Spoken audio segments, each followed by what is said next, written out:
हाँ तो नमस्कार मेरे प्यारे भाइयों, आप लोग का फिर से एक नए क्लास इकोनॉमिक्स की क्लास में आप लोग का स्वागत है। देखिए आज हम लोग कोई पूछेगा क्या पढ़ने वाले हैं। आज हम लोग इकोनॉमिक्स का पहला चैप्टर क्या करने वाले हैं, शुरुआत करने वाले हैं। लेकिन इकोनॉमिक्स की चैप्टर शुरुआत करने से पहले आपको सबसे पहले अर्थशास्त्र का बेसिक जानकारी लेना जरूरी है। जब तक आप अर्थशास्त्र का बेसिक जानकारी नहीं लेंगे तो आपको अर्थशास्त्र पढ़ने में अच्छा नहीं लगेगा। तो चलिए आज कोई पूछेगा क्या पढ़ने वाले हम लोग, आज पढ़ने वाले हैं अर्थशास्त्र क्या है, अर्थशास्त्र की उत्पत्ति कैसे हुई, साथ ही अर्थशास्त्र के जनक कौन है, साथ ही आज हम लोग पहला चैप्टर को भी स्टार्ट करने वाले हैं। तो सबसे पहला कोई पूछेगा आज क्या पढ़ेंगे, आज पढ़ेंगे इकोनॉमिक्स। इकोनॉमिक्स का कोई पूछेगा हिंदी बताइए, इकोनॉमिक्स का हिंदी होता है अर्थशास्त्र। यानी कि आज हम लोग अर्थशास्त्र की पूरी अध्ययन करेंगे। तो चलिए सबसे पहला क्वेश्चन, जो चैप्टर पढ़ते हैं, जो किताब पढ़ते हैं अर्थशास्त्र, उसे कोई पूछेगा बताओ क्या है या तो किसे कहते हैं। अर्थशास्त्र कोई पूछे आपसे बताओ क्या है, कहा गया है कि आपसे यदि कोई पूछेंगे बताओ अर्थशास्त्र किसके अंतर्गत आता है, आप बोलिएगा अर्थशास्त्र सामाजिक विज्ञान के अंतर्गत आता है। तो अर्थशास्त्र किसके अंतर्गत आया, कोई पूछेगा, ये आता है सामाजिक विज्ञान के अंतर्गत। तो हम भी डिफिनेशन में कोई पूछेगा क्या लिखे हैं, तो लिखे हैं सामाजिक विज्ञान की। कौन से विज्ञान की, कोई पूछेगा सामाजिक विज्ञान की। सामाजिक विज्ञान की वह शाखा, आप लोग को पता होगा कि पेड़ होता है तो उसका क्या होता है, शाखा होता है। जब तक शाखा नहीं होगा तब तक पेड़ होने वाला नहीं है। तो शाखा से ही बड़े पेड़ का क्या होता है, निर्माण होता है। उसी तरह लिखे हैं विज्ञान की वह शाखा जिसमें वस्तुओं का क्या हो, वस्तुओं का सेवाओं के उत्पादन। यानी कि कोई पूछेगा बताओ उत्पादन मतलब क्या होता है, तो उत्पादन मतलब आप याद रखिएगा, उत्पादन मतलब होता है पैदा करने वाला।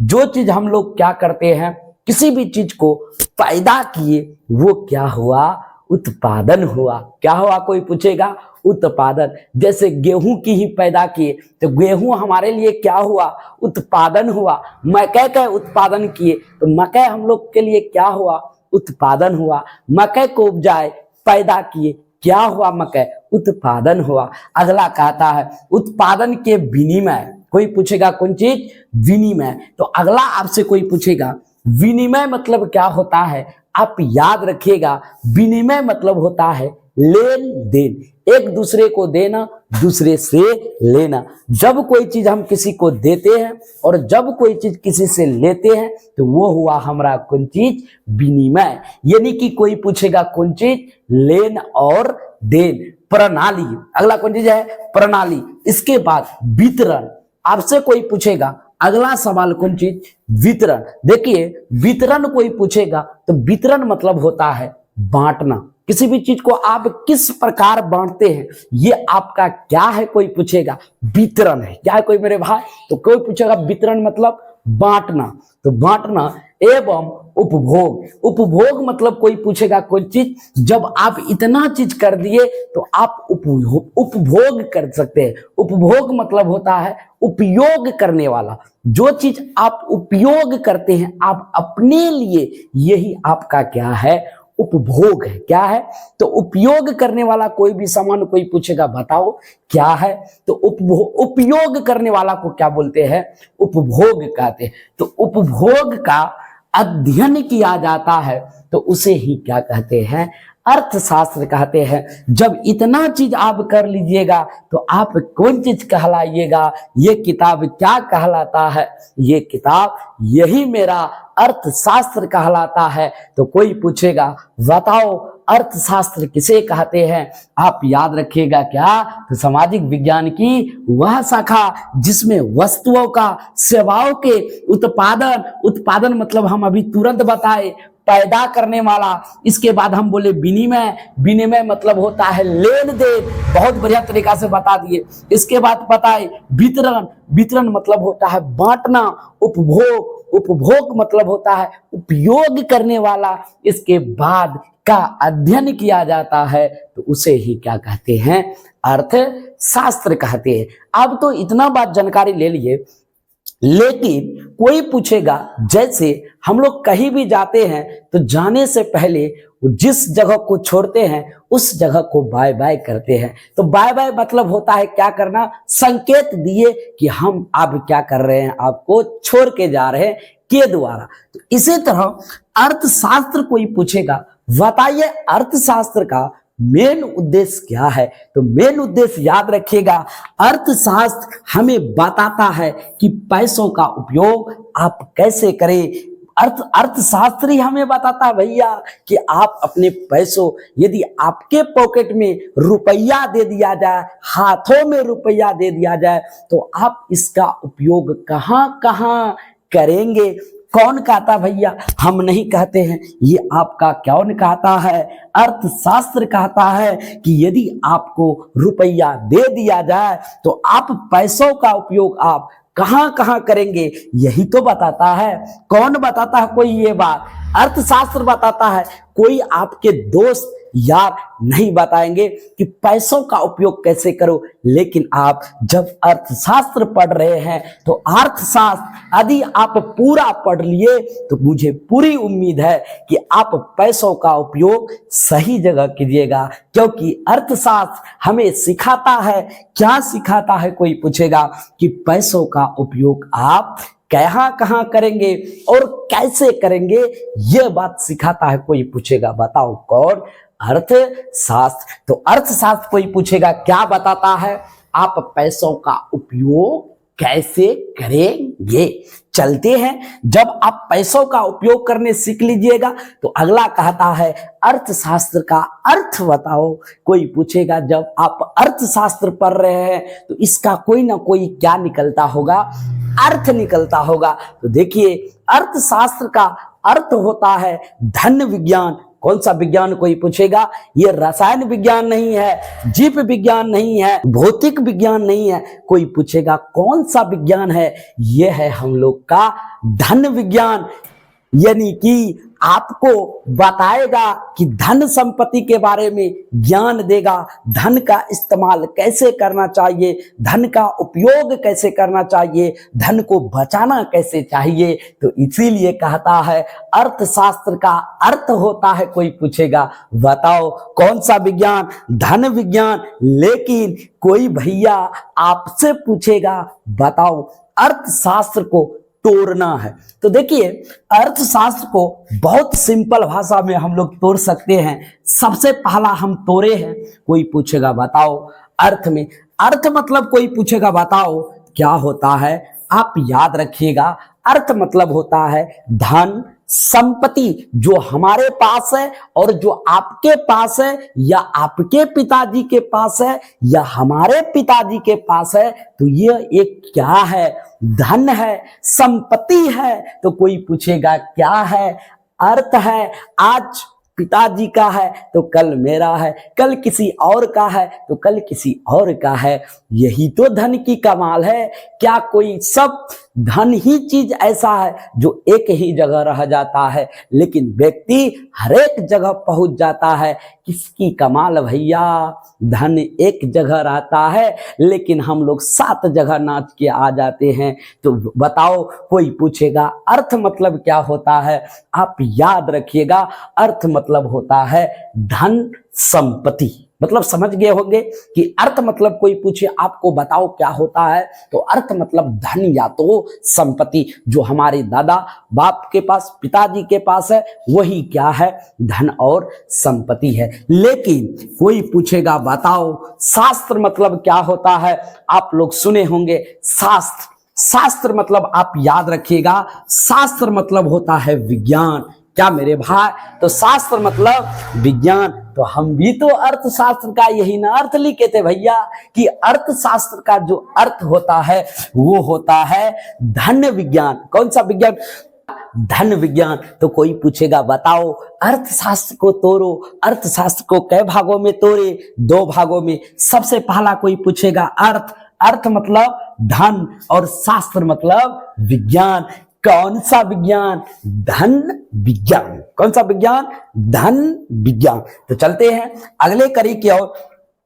अब कोई पूछेगा आपसे एक बात बताओ, जब आप अर्थशास्त्र को तोड़ दिए तो अर्थशास्त्र की उत्पत्ति तो भी हुई होगी, जब तक उत्पत्ति नहीं आया तो हमारे तक पहुंचा कैसे? ये तो जानकारी लेनी पड़ेगी, क्योंकि जब तक अर्थशास्त्र किसी भी चीज की उत्पत्ति नहीं होगी तो हमारे पास पहुंचा कैसे? तो ये तो जानकारी लेनी पड़ेगी। तो आपसे कोई पूछे भैया एक बात बताओ, अर्थशास्त्र की उत्पत्ति कौन सी भाषा से हुई है? आप याद रखिएगा, अर्थशास्त्र की उत्पत्ति ग्रीक भाषा से। कौन सा भाषा से? अर्थशास्त्र की उत्पत्ति कोई पूछेगा बताओ कौन सा भाषा से? अर्थशास्त्र की उत्पत्ति ग्रीक भाषा से। वो भी ग्रीक भाषा के कौन सा शब्द? तो ग्रीक भाषा के 2 शब्द। कितने शब्द मेरे भाई? तो ग्रीक भाषा के कितने शब्द? 2 शब्द। सबसे पहला कोई पूछेगा बताओ, सबसे पहला ओइक्स। सबसे पहला कोई पूछेगा ओइक्स, OIKS, ओइक्स। और कोई पूछेगा बताओ ग्रीक शब्द का दूसरा शब्द आप याद रखिएगा। अब मेरे भाई कोई पूछेगा नेमनिन से मिलकर बना है, लेकिन आपके मन में सवाल चलता होगा एक बात। कोई पूछेगा कौन सा सवाल? आपका मन में सवाल चलता होगा कि ओइक्स और नेमनिन का अर्थ क्या होता है? हमें तो जानकारी नहीं कि ओइक्स और नेमनिन का अर्थ क्या होता है। तो आपके सवाल का जवाब है, इस ग्रीक शब्द को हिंदी में गृहस्थी प्रबंधन कहते हैं। क्या कहते हैं मेरे भाई? तो आपसे कोई पूछेगा ओइक्स और नेमनिन का अर्थ बताओ, आप याद रखिएगा ओइक्स और नेमनिन मतलब होता है गृहस्थी प्रबंधन, यानी कि जो घर में आप प्रबंधन करते हैं वही मेरा गृहस्थी प्रबंधन है। जैसे कोई रिलेशन, पारिवारिक संबंध का व्यक्ति आ जाता है तो हम लोग गृहस्थी प्रबंधन करते हैं, खाना बनाते हैं, चावल लाते हैं, दाल लाते हैं। तो कोई पूछेगा बताओ ये कौन सा प्रबंधन है? यही तो है गृहस्थी प्रबंधन। तो आपको कोई पूछेगा अर्थशास्त्र का अर्थ बताओ, अर्थशास्त्र का अर्थ आप बोलिएगा धन विज्ञान होता है। अर्थशास्त्र को हम 2 भागों में तोड़े। सबसे पहला अर्थ मतलब कोई पूछेगा धन, शास्त्र मतलब हम बताए विज्ञान, धन का विज्ञान। इसके बाद अगला अभी पढ़ाए आपको जस्ट तुरंत, अर्थशास्त्र की उत्पत्ति कौन सी भाषा से हुई है? ग्रीक भाषा के 2 शब्द ओइक्स और नेमनिन, जिसको हिंदी में कोई पूछेगा बताओ क्या बोलते हैं? गृहस्थी प्रबंधन। तो चलिए, जब आप अर्थशास्त्र का अर्थ समझ लिए, अर्थशास्त्र की उत्पत्ति समझ लिए, चलते हैं अगला क्वेश्चन अर्थशास्त्र के जनक की ओर। जब अर्थशास्त्र की उत्पत्ति हुआ मतलब कोई ना कोई करने वाला जरूर होगा। जैसे कितने बार हम बोलेंगे भैया कि जिस तरह से हमारा या आपका या किसी और का उत्पत्ति हुआ तो जन्म करने वाला या तो जन्म देने वाला कोई ना कोई जरूर होगा। ये क्या कहलाते हैं? जनक कहलाते हैं। माता और पिता को शॉर्टकट बोलिएगा तो हमारे क्या है? जनक है। इसी तरह कोई पूछेगा आपसे बताओ अर्थशास्त्र के जनक कौन है? अर्थशास्त्र के जनक एडम स्मिथ को कहा जाता है, लेकिन एडम स्मिथ भारत के अर्थशास्त्र के जनक नहीं थे। ये कोई पूछेगा कहाँ के थे? आप याद रखिएगा, कान बढ़िया से फ्रेश करके सुन लीजिएगा। ये स्कॉटिश के थे, स्कॉटिश के थे। कौन कोई पूछेगा? Adam Smith. इसीलिए भारत के अर्थशास्त्र ये जनक नहीं है। तो आपसे कोई पूछेगा बताओ भारत के अर्थशास्त्र के जनक फिर कौन, तो आप याद रखिएगा विश्वेश्वरैया को क्या कहा जाता है, भारतीय अर्थशास्त्र के जनक कहा जाता है। यदि आपसे हम कभी भी पूछेंगे बताओ अर्थशास्त्र के जनक कौन, एडम स्मिथ को कहा जाता है, लेकिन वो स्कॉटिश के रहने वाले थे। लेकिन भारतीय अर्थशास्त्र के जनक कोई आपसे पूछे, आप याद रखिएगा विश्वेश्वरैया को क्या कहा जाता है, भारतीय अर्थशास्त्र के जनक कहा जाता है। अगला कोई पूछेगा, एक बात बताइए, सबसे बढ़िया क्वेश्चन वहां उठता है कि अर्थशास्त्र के क्या मेरे भाई प्रकार। देखिए अर्थशास्त्र के कोई भी आपको प्रकार पूछेगा तो आप याद रखिएगा अर्थशास्त्र को दो भागों में हम लोग क्या किए हैं, बांटे हैं। लेकिन बहुत जगह बहुत से प्रकार के मिलेंगे, लेकिन हम लोग एक लिमिटेशन पर लेके चलते हैं। कोई पूछेगा अर्थशास्त्र के अभी हम लोग कितने प्रकार देखेंगे, तो अभी मेरे भाई दो प्रकार ही देखेंगे। लेकिन इसीलिए हम लिखे हैं अर्थशास्त्र के मुख्यतः दो प्रकार के होते हैं। देखिए सबसे पहला, यदि आपसे कोई पूछे बताइए सबसे पहला कौन सा अर्थशास्त्र होता है, आप याद रखिएगा एक नंबर में होता है व्यष्टि अर्थशास्त्र। कौन सा अर्थशास्त्र मेरे भाई कोई पूछेगा, व्यष्टि अर्थशास्त्र। लेकिन दूसरा आपसे पूछेगा बताओ दूसरा कौन सा अर्थशास्त्र होता है, आप याद रखिएगा दूसरा होता है समष्टि अर्थशास्त्र। तो आपसे कोई पूछेगा बताओ अर्थशास्त्र के कितने प्रकार होते हैं, आप याद रखिएगा अर्थशास्त्र दो प्रकार के होते हैं। एक को बोलते हैं व्यष्टि अर्थशास्त्र, दूसरे का बोलते हैं समष्टि अर्थशास्त्र। लेकिन मेरे प्यारे बंधुओं आपसे कोई पूछेगा एक बात बताओ आर्थिक आखिर व्यष्टि अर्थशास्त्र क्या है, तो आप याद रखिएगा मेरे प्यारे बंधुओं, यदि आपसे कोई पूछे व्यष्टि अर्थशास्त्र मतलब क्या होता है, तो आप याद रखिएगा व्यष्टि अर्थशास्त्र मतलब होता है आर्थिक इकाई। कोई भी चीज की कौन सी इकाई, आर्थिक इकाई। लेकिन भैया आपको तो बता दिए कि आर्थिक इकाई होता है, लेकिन आर्थिक इकाई मतलब आपसे कोई पूछेगा बताओ होता क्या है, तो आप याद रखिएगा आर्थिक इकाई मतलब होता है किसी भी व्यक्ति द्वारा किया गया काम। क्या मेरे भाई, तो आर्थिक इकाई मतलब कोई पूछेगा किसी भी व्यक्ति द्वारा किया गया कार्य, या तो आप व्यष्टि अर्थशास्त्र को ही बोल सकते हैं कि यह एक कैसी इकाई है, आर्थिक इकाई है, साथ ही किसी व्यक्ति द्वारा किए गए कार्य को व्यष्टि अर्थशास्त्र कहते हैं। लेकिन आपसे कोई पूछेगा बताओ व्यष्टि अर्थशास्त्र का उदाहरण बताओ दो चार गो, तो आप याद रखिएगा किसी भी व्यक्ति द्वारा किया गया कार्य। तो आप दिमाग लगाइए व्यक्ति कौन सा काम कर सकता है, कौन सा कार्य कर सकता है, तो आप बोलिएगा कोई भी व्यक्ति किसी भी फार्म को अच्छे से चला सकते हैं। फार्म को किसी भी व्यक्ति क्या कर सकते हैं, चला सकते हैं। दूसरा आपसे कोई पूछेगा फार्म चलाने के साथ साथ और बताइए और व्यक्ति क्या कर सकते हैं, तो आप बोलिएगा कोई भी व्यक्ति फार्म चलाएगा, व्यक्तिगत भावना रखेगा। साथ ही कोई पूछेगा बताओ और क्या कर सकते हैं, तो आप याद रखिएगा परिवार चलाने का भी काम कोई ना कोई व्यक्ति करता है। आज आप अकेले हैं, लेकिन कुछ समय के बाद आपका भी परिवार होगा, आपके भी बच्चे होंगे, आपके बीवी होंगे। तो बताइए आपके भी जब बच्चे होंगे, बीवी होंगे, तो आप एक परिवार चलाइएगा। तो परिवार कौन चलाता है, तो व्यक्ति चलाता है। तो ये कौन सा अर्थशास्त्र है कोई पूछेगा, व्यष्टि अर्थशास्त्र। कौन सा अर्थशास्त्र कोई पूछेगा? व्यष्टि अर्थशास्त्र। तो कोई पूछेगा बताओ व्यष्टि अर्थशास्त्र मतलब क्या होता है? तो आप याद रखिएगा क्या?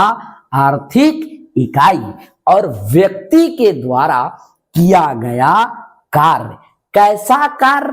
तो जैसे परिवार को चलाना, फार्म को चलाना, ये सब कौन सा अर्थशास्त्र है? व्यष्टि अर्थशास्त्र है। जैसे आप व्यष्टि अर्थशास्त्र समझ गए, अब चलते हम लोग कौन सा अर्थशास्त्र के और? समष्टि अर्थशास्त्र के और। लेकिन कोई पूछेगा समष्टि अर्थशास्त्र मतलब बताइए होता क्या है? जब आप व्यष्टि अर्थशास्त्र समझ गए, चलते हैं आप समष्टि अर्थशास्त्र की ओर। मेरे प्यारे बंधुओं भाइयों, आपसे यदि कोई पूछे समष्टि अर्थशास्त्र मतलब होता क्या है, आप याद रखिएगा समष्टि। थोड़ा हिंदी पढ़िए, आपको लगता होगा समष्टि। कौन चीज? समष्टि। समष्टि मतलब कोई पूछेगा बताओ क्या होता है? सबका समूह। सबका समूह मतलब हम लोग कहते हैं मैक्रो इकोनॉमिक्स। कौन सा इकोनॉमिक्स मेरे भाई? Macro economics. मिक्स, लास्ट में शब्द पकड़िए, मिक्स मतलब सबका समूह। किसका समूह कोई पूछेगा? सबका समूह। जैसे कोई पूछेगा बताइए सबका समूह क्या है?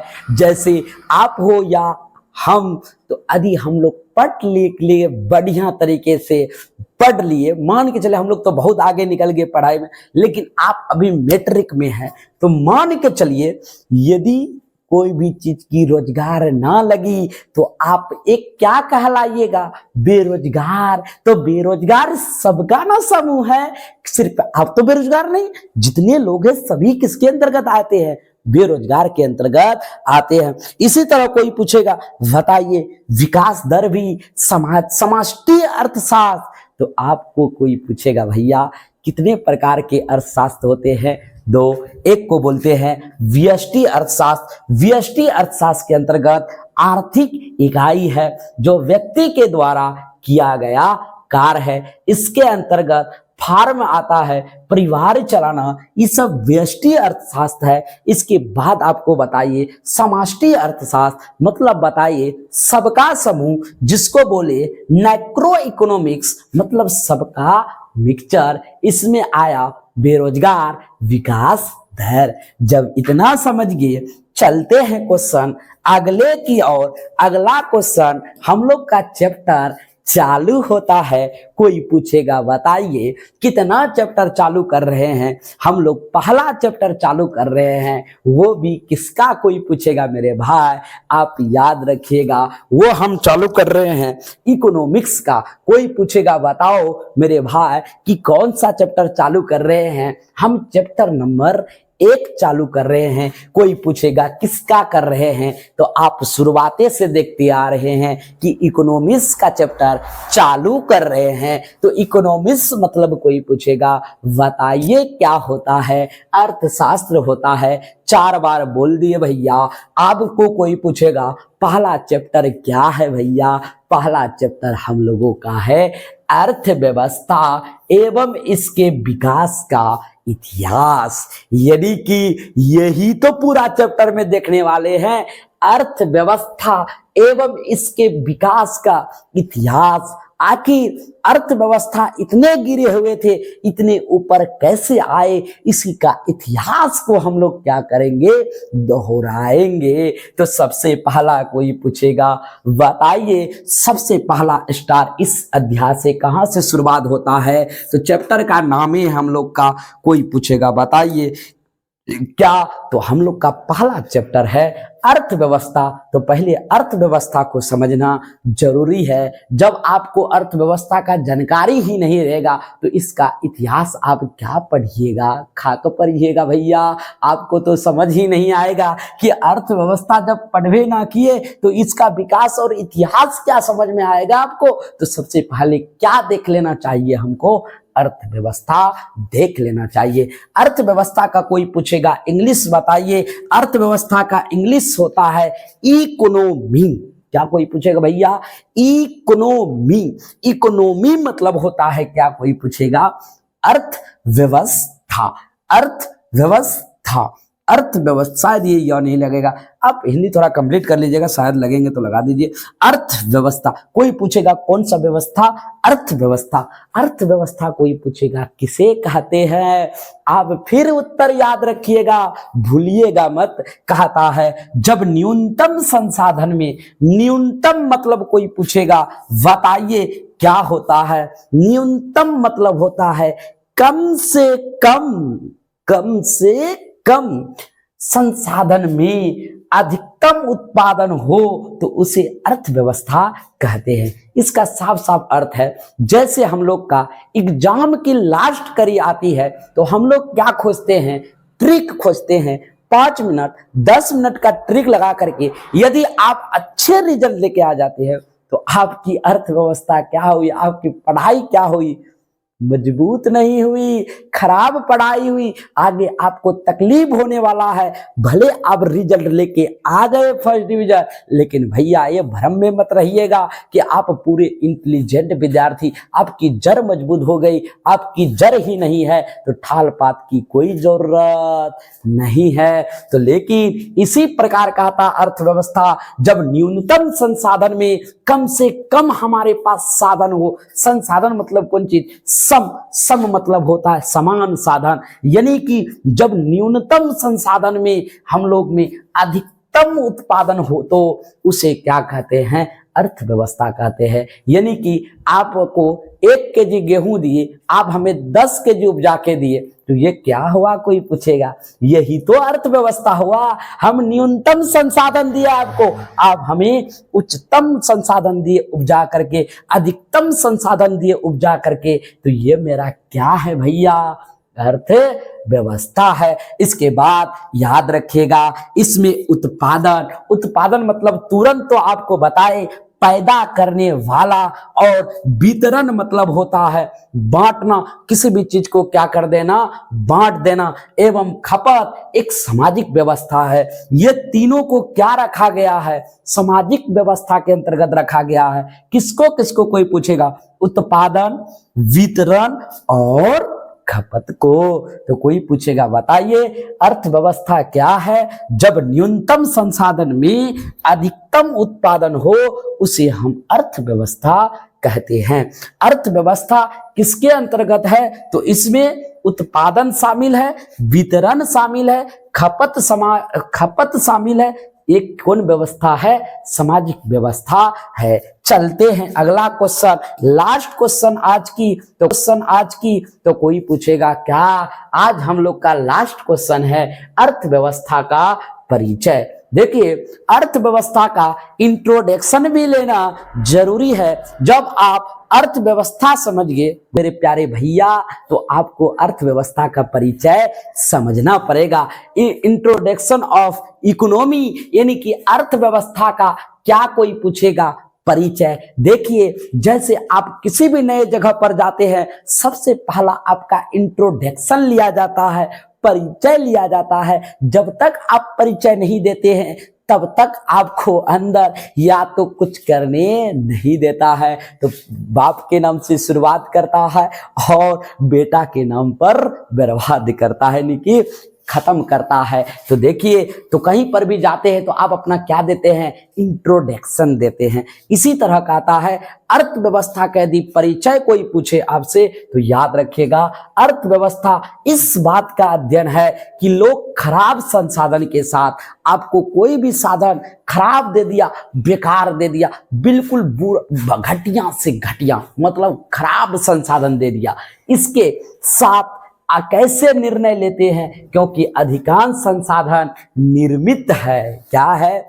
इस संसाधन का परिचय का कहने का मतलब है कि आपके हाथ में मान के चलिए आपको दे दिया मिट्टी, मिट्टी से सोना कैसे बनाना है यही इस अध्याय में पढ़ना है। तो अर्थव्यवस्था का परिचय कोई पूछेगा बताइए क्या कहता है अर्थव्यवस्था का परिचय? अर्थव्यवस्था का परिचय इस बात पर निर्भर करता है, आपको खराब संसाधन हाथ में धरा देगा, आपसे कहेगा बताओ कि ये संसाधन का उपयोग तुम कैसे करेगा, क्योंकि भैया हमारे देश में अधिकतर संसाधन निर्मित है। निर्मित मतलब होता है बना हुआ है। तो अधिकतम संसाधन कोई पूछेगा कैसे है, निर्मित है। लेकिन अब कोई पूछेगा आखिर ऐसा क्यों हुआ जिसके कारण हम लोग को खराब संसाधन धरा दिया गया और इसका अधिकतम उत्पादन करने के लिए दिया।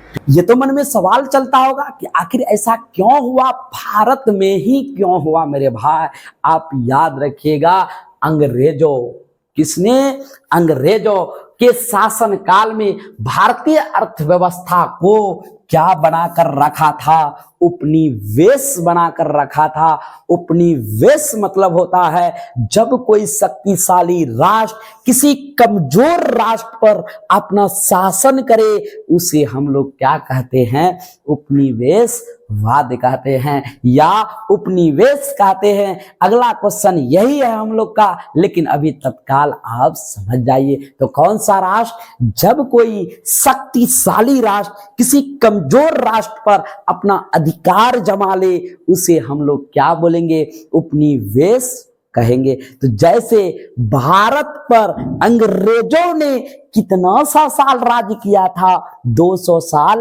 राज्य किया था। तो अंग्रेज भारत के क्या, भारत अंग्रेज के क्या थे, उपनिवेशवाद थे। तो उपनिवेश बनाकर रखा जिसमें उनका नारा था, किसका नारा था, हम लोगों का नहीं, शासन था। किसका कोई पूछेगा, अंग्रेजों का। फूट डालो शासन करो। हम लोग भारत के नागरिक है, राज्य के नागरिक नहीं है। तुमने जो शासन किया कर लिया, लेकिन तुमको अब लोरी में पीस करके निकलना पड़ेगा। हम लोग निकाले कि नहीं निकाले, हम लोग तो नहीं निकाले, लेकिन हमारे देश के महापुरुषों ने इन अंग्रेजों को फूट डालो शासन करो के बदले उसी को फूट डाला और पैर में लात दे के भगा डाला। बोला जाओ तुम अपना कहां पर शासन करना, अब अपना अंग्रेज में जाकर के ये नारा देना, फूट डालो शासन करो। कौन बोला, कौन बोला, हमारे भारत के महापुरुषों ने कहा कि जाओ आप तुम अंग्रेज में ये नारा देना कि फूट डालो शासन करो, नहीं हमको मार मार के बहुत डाला और डाल के शासन करके हमारा घर भेजा। ये बात आप याद रखिएगा। तो किसने ये नारा दिया था, कोई पूछेगा, फूट डालो शासन करो। किसने, कोई पूछेगा, अंग्रेजों ने नारा दिया था।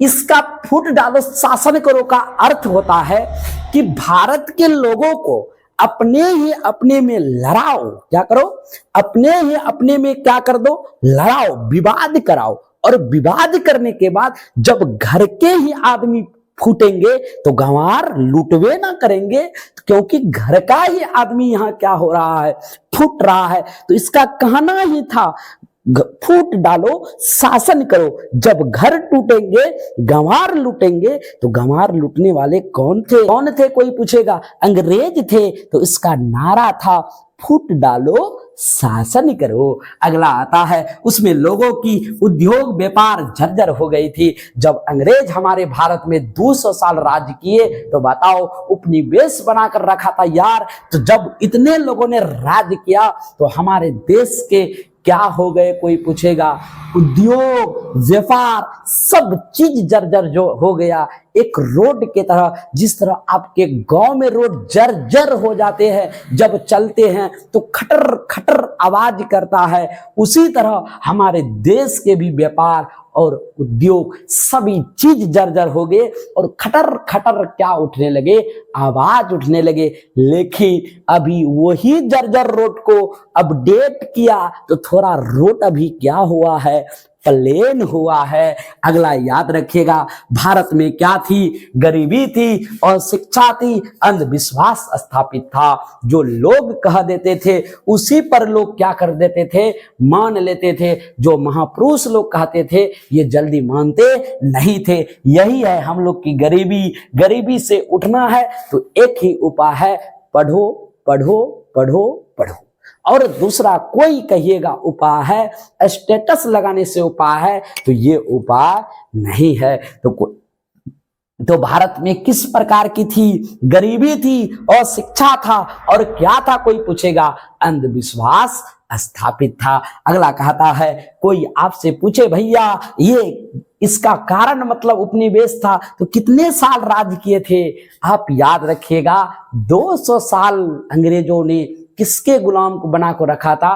भारत को गुलाम बना के रखा था। कौन? अंग्रेज। तो अंग्रेज कोई पूछेगा 200 साल शासन काल में भारतीय अर्थव्यवस्था का कोई विकास होने नहीं दिया। ये इतना खचरे थे, इतने खचरे थे अंग्रेज, बोला कि ये है जितना धोना है सामान लेके चलो और भारत में कुछ छोड़ना नहीं है। इसीलिए 200 साल राज किया तो अंग्रेज को ये भी दया नहीं लगा कि जब हम लोग छोड़ के जाएंगे तो भारत के नागरिक क्या खाएंगे, ये भी दया धर्म नहीं हुआ लगा। किसको?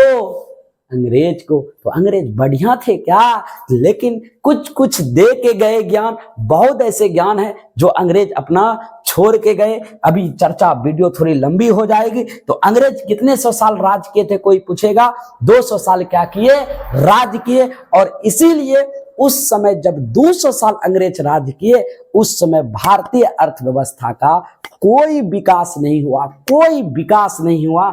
और जब किसी भी चीज की विकास नहीं होगी, मान के चलिए आप ही घर में कमाते हैं, आपकी घर का विकास नहीं होगा तो सोचिए आपके मन में क्या खटकेंगे? मन में खटकेगा यार हम इतना कमाते हैं, आखिर ये रुपया जाता कहाँ है?